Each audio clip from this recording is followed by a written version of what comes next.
All right. Well, good afternoon, Rotary District 7770. Welcome to Conversations with Rotary Action People for Wednesday, December 16th. We're pleased to be joined by retired United States Army Staff Sergeant of the 82nd Airborne.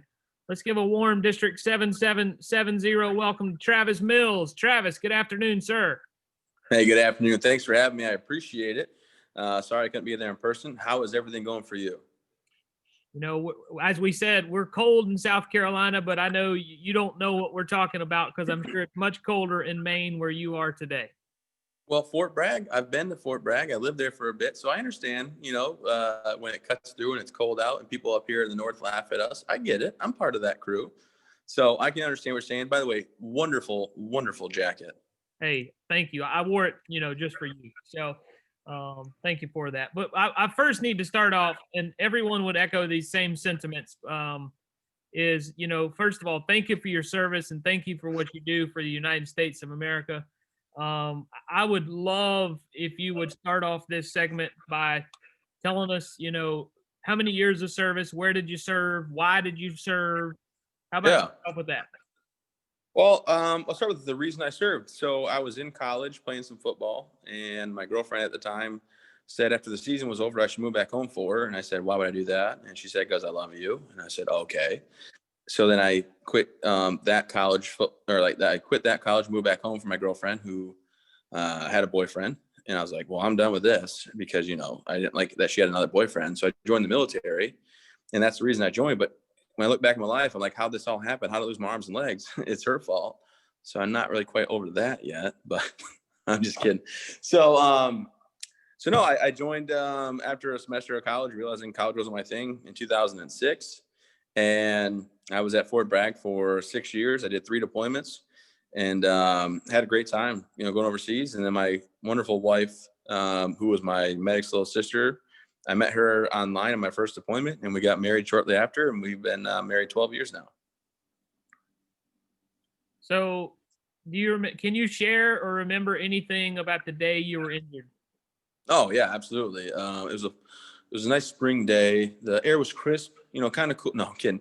So yeah, on April 10th of 2012, we were called out by a village elder to help out in the village. We went out like normal. We swept the ground with a minesweeper, and unfortunately, the minesweeper didn't pick up the bomb that was there. And I put my backpack down on the ground, and my bag was about 120 pounds. And when the bag hit the ground, underneath it was a bomb, and the bomb went off. And it tore my right arm, right leg off automatically. They actually never found the pieces. They just kind of disintegrated.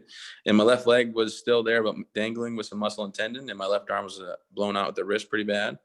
And I hit the ground, rolled over, saw the aftermath. My medic came up to me. I'm a platoon sergeant. And I told my medic, don't worry about me, save my guys. Because I had guys yelling for medic, and I seen guys what I thought had, died for a lot less injury. And I thought, no way they're going to save me. So in my head, I just told myself, be calm and, exude confidence like a leader does and don't show any fear. And then my medic worked on me. My platoon sergeant worked on me. And I still had use of my left hand. So I reached up with my left arm, my trucker mic, and I called my lieutenant and I said, hey, 6, this is 4. I got guys injured. I need your medic with mine. So Doc Voice came over and worked on those other 2 guys and worked on me. And then they got me on a helicopter within 10 minutes of Doc Voice getting there. And they got me to the hospital. And I kept trying to sit up, and the nurses kept pushing me down.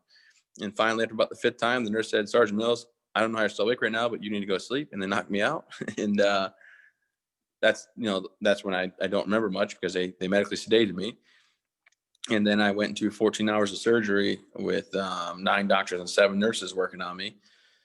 And I was given over 40 units of blood, which is the most blood ever given to anybody in Afghanistan during the war at that time. And I was also given the chance to have 2 nurses take turns for 9 hours pumping air in and out of my lungs to keep me alive, which was amazing. And I came out of that 14 hours later, stable but critical. And then I was a triple amputee. And then 2 days after that, they flew me to Bagram, Afghanistan, where they cut my left hand off because the skin died. And then on April 14th, they woke me up for the very first time, and I was able to talk to my brother-in-law, who's a medic in the Army, but not my medic at the time, but a medic in the Army. And he's basically the one that told me I had no arms and legs anymore. Wow. Are you in touch with others that were injured, such as yours, or any of your military brothers and sisters? Well, yeah, I mean, we have a lot that we do actually. So I run the Travis Mills Foundation, where we bring in combat and service-connected injured veterans and their families and show them how to do things adaptively. So I see families that way and see service members that way. And then I also have like the people that I served with that I still talk with, and then people that I met at Walter Reed for the 19 months that I was there recovering. We became very close friends with a group of, I have 5 other veteran families that we're very close with. So I like everybody, but it's just those are the ones that we talk to on a regular basis. And our foundation we created just to give back and show some love, and it turned into a very successful, very large nonprofit that we were able to bring in. The first year in 2017 was 89 families from across the nation, and the next year was 135, and then last year was over 200. This year was supposed to be over 300, but it didn't make it because of COVID. But we adapted and we shifted gears and did a lot more virtual stuff, and very proud of the work that we were able to do at the Travis Mills Foundation. Really remarkable. So, what was your response to your brother when you got the news that you no longer had arms and legs?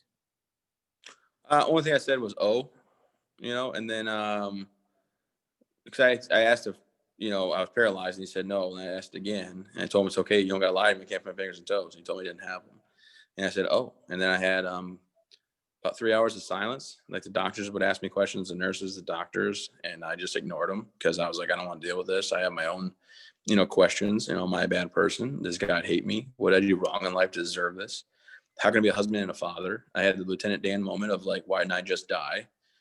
Wouldn't that be better for everybody? And finally after 3 hours, my brother-in-law chimed in. He was like, hey man, I'm not gonna pretend like I know what you're going through, but you have to call your wife and you got to call your parents. And I said, yeah, you're right. So I called my wife, and when I talked to her, I didn't want to deal with it. So I said, hey, what's up? I'm fine. Love you. Bye. And then I called my parents about the same conversation. And before they hung up, my mom yelled through, hey, Travis, happy birthday. Because I woke up on my 25th birthday. So April 14th is my actual birthday. So I woke up to find out I had no arms and legs on my 25th. You said April 14th. I knew I liked you. I'm April 11th. So, Yeah. way to go. Could you tell us about the first time you met Mike Rowe?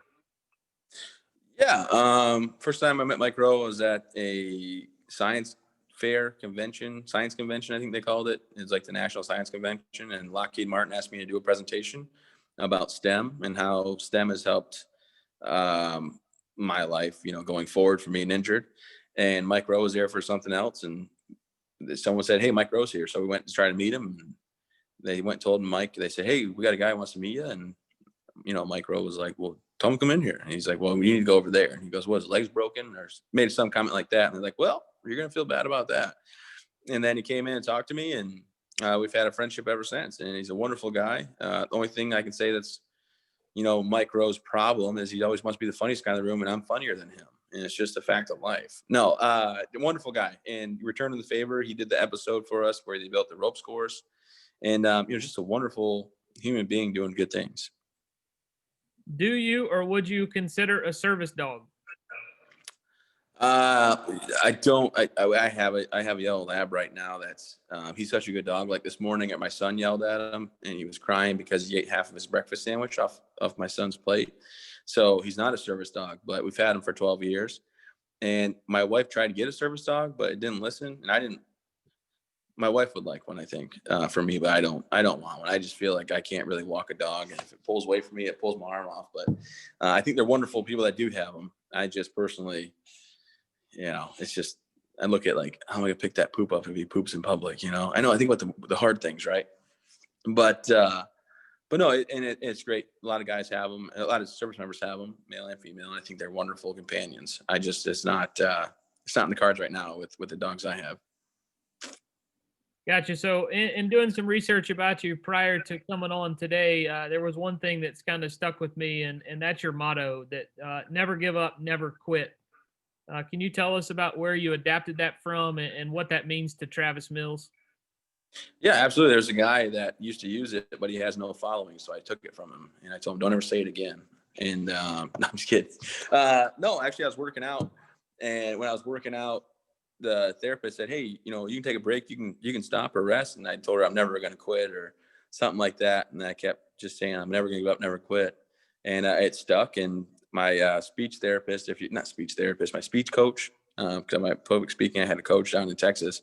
She told me that she believes I might be the only anomaly where I can have 2 double negatives and get away with it for motivational speech or motivational quote. So, you know, it just helps me remember, like, keep pushing forward. Nothing really is a setback. You just got to adapt and overcome. And at the end of the day, I mean, I got no other choice. I can't quit. I can't give up. I got my wife. I got 2 wonderful children, you know, my 9-year-old little girl and then my little 3-year-old boy. So life goes on, and I'm fortunate to still be around. There's guys that didn't make it back home that I know personally that not here with their loved ones, with their family, their kids. There's, you know, parents, siblings, spouses, whatever. And I think it's just a true blessing that I was able to make it out of Afghanistan and my surgeries alive.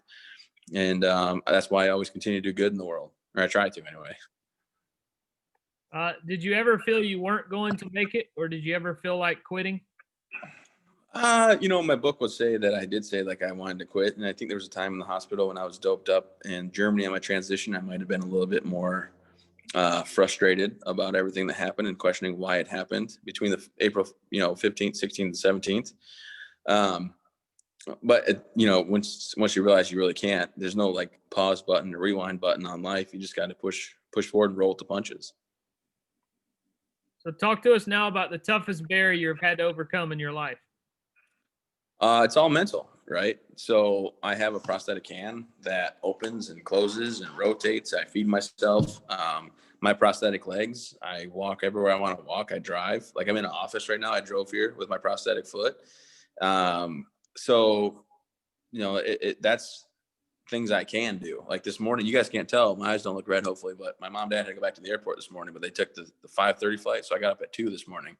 I haven't been back to bed yet. So it's probably gonna be early night for me. But the biggest barrier is mental. It's are they looking at me? Are they staring at me? Why this happened to me? What caused this? Just those kind of things. And once you realize that either there's no answer or the answer is because it did, and get pushing forward, then your life gets a lot easier. I tell people the 2 life lessons that I've learned is, number 1, don't dwell on the past, just reminisce it. Because I used to, hope and wish and pray this never happened, and close my eyes and think how to go back in time. And every time I opened my eyes, I was right where I started. And the other thing is, you can't always control your situation, but you can always control your attitude. So I have the best attitude I can. And I keep pushing forward, and it's life goes on. So you just mentioned about your family a moment ago. How has your wife and children responded to you and your injuries? Well, I mean, fortunately, my daughter didn't really remember me having arms and legs. She was only 6 months old when I got injured. So it's just been normal for her. And my son, he likes to ride in my wheelchair at home and likes to lift it way up, and we wrestle. And I think I'm actually, as much as I can't do a lot of things, like I can probably get on a trampoline and do a lot better backflips and wrestle around with my kids than most people. And I don't know. I just, they don't see it as any different. I don't let it make me different. I'm the first one at school, the first one in the community that goes out and does, anything I want.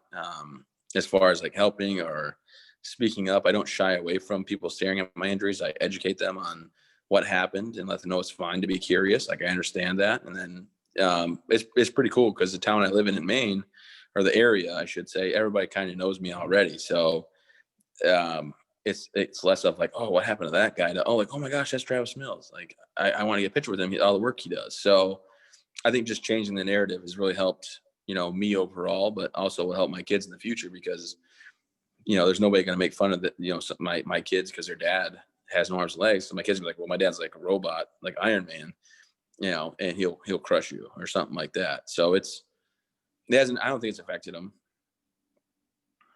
So I believe we know you're from Michigan, but your Travis Mills Foundation was started in Maine, and I believe you're in Maine today. Is there a reason why you didn't go home?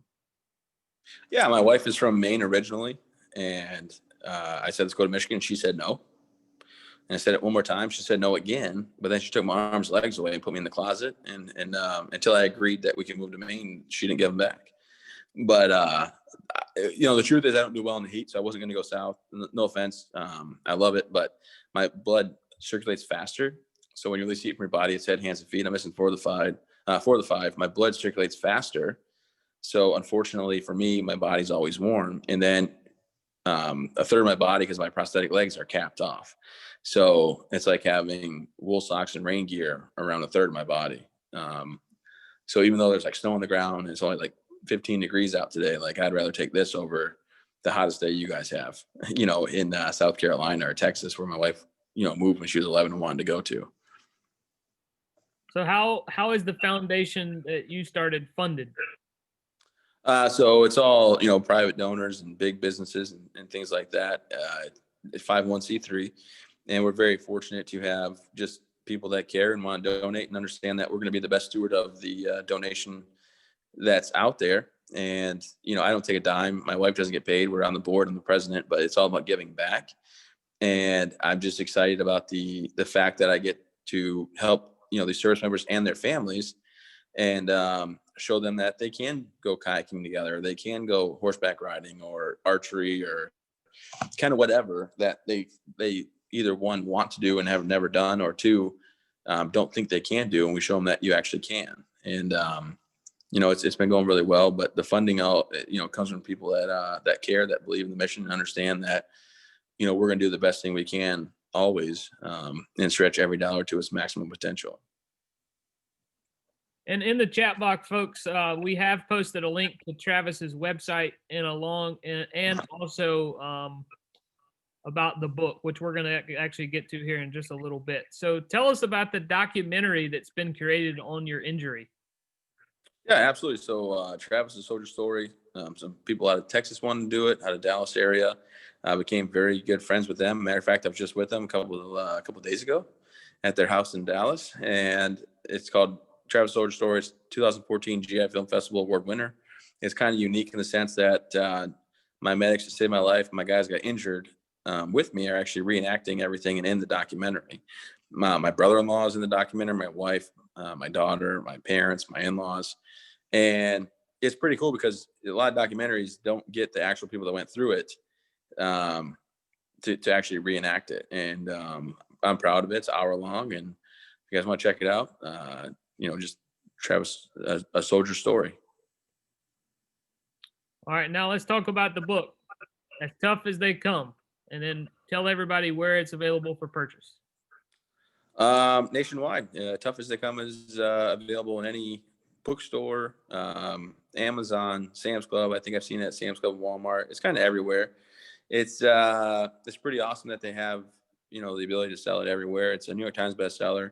It just gets kind of more in depth with the injury. So the documentary does an hour long. This gets way more in depth of, the story and what I was going through mentally and physically and emotionally, and, how I bounced back and the things what I had to do, and a couple of letters from like the flight medic that took care of me and things like that. But yeah, no, it's kind of everywhere. And if you guys want to check it out, I do appreciate it. You don't have to by any means, but thanks for bringing it up. I didn't know you're going to be promoting everything, which like I said, I appreciate. I'm just here to hang out and have a good time. Well, we're glad to have you. You're doing a tremendous job. We're going to now go to questions that have been posted in the chat from the audience. But before I do that, A Soldier's Story that you just mentioned, the documentary, is streaming right now on Amazon Prime. Oh, I didn't know that. I did know that. You're right. It was on Netflix for a bit and did a 2-year run. Anyway, yeah, Amazon Prime. I saw that come up. I think someone asked me if I do the Paralympics. I do not. That's not a goal of mine to do that. I kind of, I don't know. I like business. So I keep making my wife upset and buying more businesses or trying new things. I saw someone ask me about the lodge. So I do own a lodge in a marina, like a fishing lodge up here in Maine. And it's on the #1 Bass Lake in Maine. My buddy and I sat down one night, and the owner had asked me if I wanted to buy it. I said, I don't know. I talked to my buddy. We drank whiskey, and our wives both said, don't you guys buy this? So we did. And we just keep expanding on that. And we got a cafe down there. I'll probably go there after this and grab some food. But, that's like what I kind of get into. I'm fortunate to have 4 businesses and the nonprofit that I'm a part of. And I saw some about, is the IED detection any better? It has been better. and it was no fault of the guy in front of me with the minesweeper, just one of those rare instances where he missed it. And he didn't, the equipment failed us, but I think it has gotten quite a bit better and we've been a lot safer about it. And then, I hope that people will just keep coming home and from Afghanistan, and they can just, get past what they did in the war and live a successful life. I believe you've been featured on some podcasts, and you may have a podcast of your own. I do. I got to get back into it. Boy, this COVID thing's really put a damper on my buddy that comes up and does it with me. But the Travis Mills podcast, we're going to get back after it, and we're going to change it up a little bit. Season to season, we change it up. And then I've been featured on a lot of them. Jocko Willink's a big one that everybody kind of knows that guy, or a lot of people know who he is, Navy SEAL commander, like Chris Kyle's boss from, American Sniper, and Jason Redman, and just, I don't know. But I think there's a lot more that I'm not good at saying or remembering. Possibly one with J.R. Martinez, maybe? Martinez, that's right. Oh, the dancing star. Yes, J.R. Martinez, wonderful guy. Been able to meet him a few times. Very nice, down to earth and humble, So how much mobility do you have, Travis? I can do anything you can do. I can do better. I'm just kidding, obviously, but I do fairly well. So I have a van, and my wheelchair can go in the van, and I can drive to the store and go around. I don't take my van and my wheelchair out very often, but I do have it. I don't know supposed to touch your face. It's okay. I have my truck. I have like a 1500 Sierra. I drive that, and prosthetic legs. I got my prosthetic legs on. I go wherever I want. There's not much that limits me, and I'm very fortunate that they've made these technological advancements to where I can, drive my daughter gymnastics last night, or take my son over to the marina and get a cheeseburger, things like that. Like I do all that by myself independently. So maybe talk to us now about, I know around the country, I'm sure there's, especially on local levels, opportunities for people to help wounded veterans. Can you talk a little bit about that? Yeah, there's a lot of good nonprofits out there. One of the best I've heard is the Travis Mills Foundation, which I'm always excited to talk about. But there's also, the Gary Sinise Foundation, who Lieutenant Dan from Gary Sinise is phenomenal. They do great work. They helped Kelsey and I build the house. There's some littler ones out there that aren't as massive, but with Trucking for Troops, or maybe Semper Fi Fund, America's Fund, Independence Fund, Operation Hat Trick. There's a lot of good nonprofits out there if you do your research, and do you check the 990s and see how much of the money gets spent on the nonprofit and on the mission of the of the foundation. So I guess it just depends on what you're passionate about.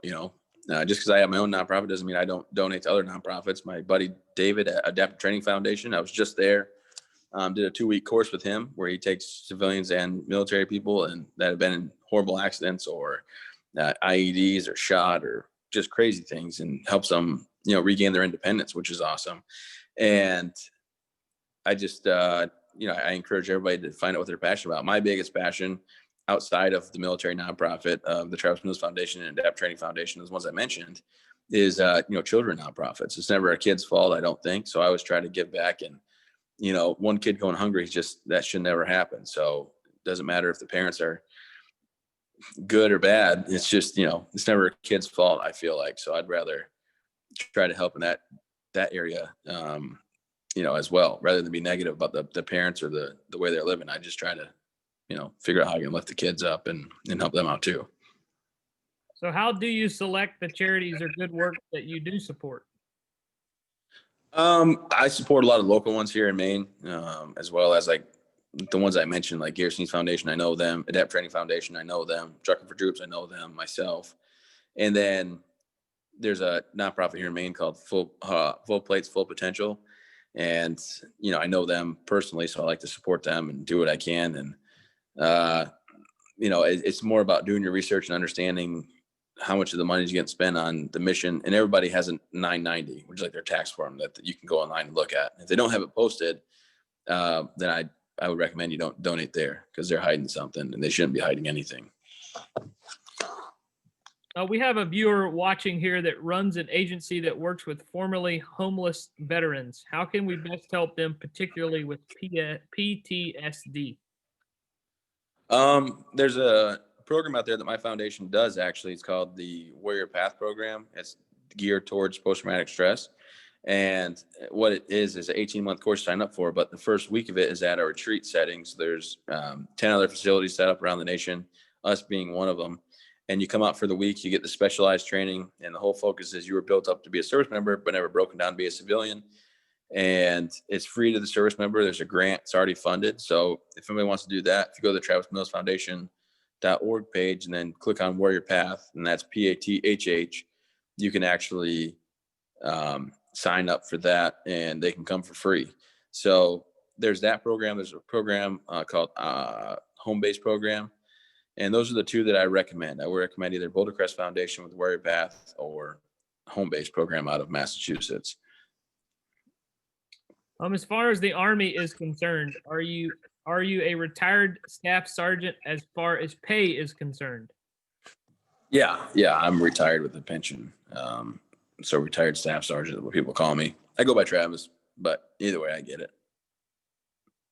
Let's see. Have you made connections with Clabe McClary, a veteran wounded in Vietnam who is a professional speaker? And Clabe is from South Carolina. I can't say that I have. Not ruling it out. Just can't say I have. We do have a huge fan of yours out here that says Travis Mills for president. I did see that. I saw it was a question mark though. Like they weren't sure. But no, I think there might be some politics in my future, but after my kids are out of school, maybe. And did you ever think you would be a motivational speaker? Well, I'll tell you what, in the Army, I could really motivate people to do things that I wanted them to do, but it was under different duress and different circumstances. But as far as this job, no, I didn't foresee the injuries.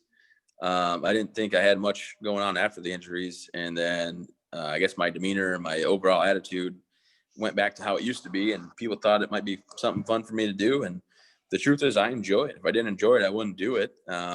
As I don't mean to make it sound arrogant, but I actually like going around and talking to people and having a good time and letting them know life goes on and understand that, whatever gets thrown your way, you can always bounce back and battle, forward to live the best life that you possibly can. And then I see a comment here that Warrior Path is being done at the Red Barn in Columbia, South Carolina. And your father-in-law thinks you're perfect. Yeah. I don't think he really said that, but he, we hang out quite a bit, actually. He's my business manager, and he's like the only guy that really gets to tell me no on stuff like that. Like he's the one that he can criticize me and tell me no, and I just got to take it because my father-in-law. Other people be mean to me, and I have to be like, whoa, hold on. But since I respect him, no, he's a good guy. Now, I believe before we started, you mentioned that, you're getting ready to do some traveling and speaking. I believe, are you going to speak in Georgia? Where are you headed? A company called Stanny has done some really great work for my foundation. They're like big excavators and things like that, like construction equipment. And they asked me if I can come in. I said, yeah, no problem. I just got back from Texas. So going to Stanny and we'll see what's going on there. And then maybe let's kind of wrap it up with, are you a member of the National Speakers Association? I have no idea. I don't think so. I don't. My wife might sign me up for it or something. I don't know. Everything I do is kind of organic through my website, which works out. I mean, it was going to be the biggest year I've ever had, but they got all pushed back. So a lot of people rescheduled for next year. A lot more virtuals, kind of like this. But I don't know if I am or not. I couldn't tell you. I guess I could go on and search, but Got you. And there was a question posted earlier about if someone wanted to make a donation, you can make that donation, folks, through Travis's Mills website, which is in the chat. Maybe we can get that posted one more time here as we wrap up. Maybe reach out, buy the book, As Tough as They Come. Travis, for those out there that have children that are, let's say teenagers or in high school, what would you say to them about the military and why should they serve our country? I mean, I like the military. I enjoyed it. Everybody has to find out what they want to do. I know people think about the military and think just, guns and bullets and fighting and what happened to me as the outcome. But in truth, I wanted to be infantry.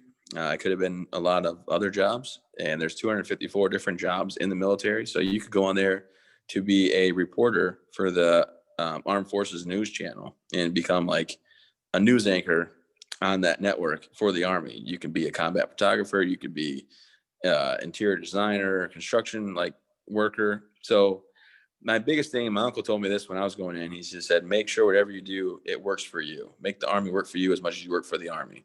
And I would say that across all branches, whether that's Coast Guard, Navy, Marines, Air Force, or the Army, make it work for you. As far as what I recommend people to go, absolutely. 110% I would recommend people to go if they have the need and the calling and they want to, because, it gets you out of the house, gets you to experience life a little bit more, and you get paid to do it. So like I said, it was fun. I just had one unfortunate day at work, case of the Mondays, but I enjoyed it. I thought I'd be a 20-year guy. I'm pretty sure I would have been, but I found a loophole how to retire earlier, and I just did that. Shortcuts. Well, thanks again, and we could not say this enough, but thank you for your service. We really appreciate it. How about social media? Are you on social, and where can someone connect with you online? Absolutely, and I appreciate that. So my social media, all my handles are at SSG Travis Mills, Instagram, Facebook. I guess I got a Twitter. I'm pretty sure. I've been told I got a Twitter, but Instagram and Facebook's where I normally hang out and play. I appreciate the likes, shares, and follows. It always helps the brand and push the mission forward. So that's how we do that. I appreciate you guys taking time, let me have a conversation with you today, and I hope everybody has a happy holiday. I mean, that's my plan. After I get back from this trip, I gotta go find my wife's Christmas present. I gotta figure that out. Well, good luck in that. I hope you find what she's looking for. I know, me too. Well, I'll let you guys get back to your meeting, but I do appreciate it, and thanks so much for your time. And hope you guys have a really wonderful day. Travis, thank you so much for being with us today. We greatly appreciate it. It's an honor. It's an honor to get to know you a little bit online here. Absolutely. Well, hey, God bless you guys. Take care. Have a wonderful day and happy holidays. I'm not sure if we say Merry Christmas or, that's what I say, but I don't want to offend anybody. I love the jacket. Take care, guys. See you, Travis. Thank you very much. Yeah. See you. Bye. Guys, was that not an interview or what? Tremendous story. Travis was an amazing person. And how about we got him right here in District 7770? Thanks for all the questions, guys. That actually filled a lot of the interview. So thank you very much. I encourage you to check out his website. I know several people here have the book and have started reading his book. So I highly encourage that as well. But man, what a crowd today. Thank you guys for being here. I am dressed up like Christmas because I was giving out Christmas gifts for Salvation Army Angel Tree here in Myrtle Beach today. But I'm also reminding you that Friday, we'd love to see you right back here in your Christmas attire for some Christmas trivia as we wind down the CWRAP for 2020. 11 o'clock on Friday. We'll have some Christmas trivia, have some good fun. But also remember, tomorrow night is our district happy hour, which has been moved from 5 until 6 o'clock, where we're going to be joining the Eau Claire Rotary Club for a joyous Christmas caroling sing-along. And that's at 6 o'clock. Information on how you can sign into Zoom is on the front page of DACDB. And with that being said, folks, I'll wind it down with the Rotary 4-way test. Of the things we think, say, or do, is it the truth? Is it fair to all concerned? Will it build goodwill and better friendships? Will it be beneficial to all concerned? Huge shout out to the Little River Rotary Club who joined us in their meeting today. Go Little River. Appreciate it. You guys have a wonderful Wednesday. We'll see you back for Friday. Christmas trivia, 11 a.m. right here on Zoom. Have a great day, folks. That's a wrap.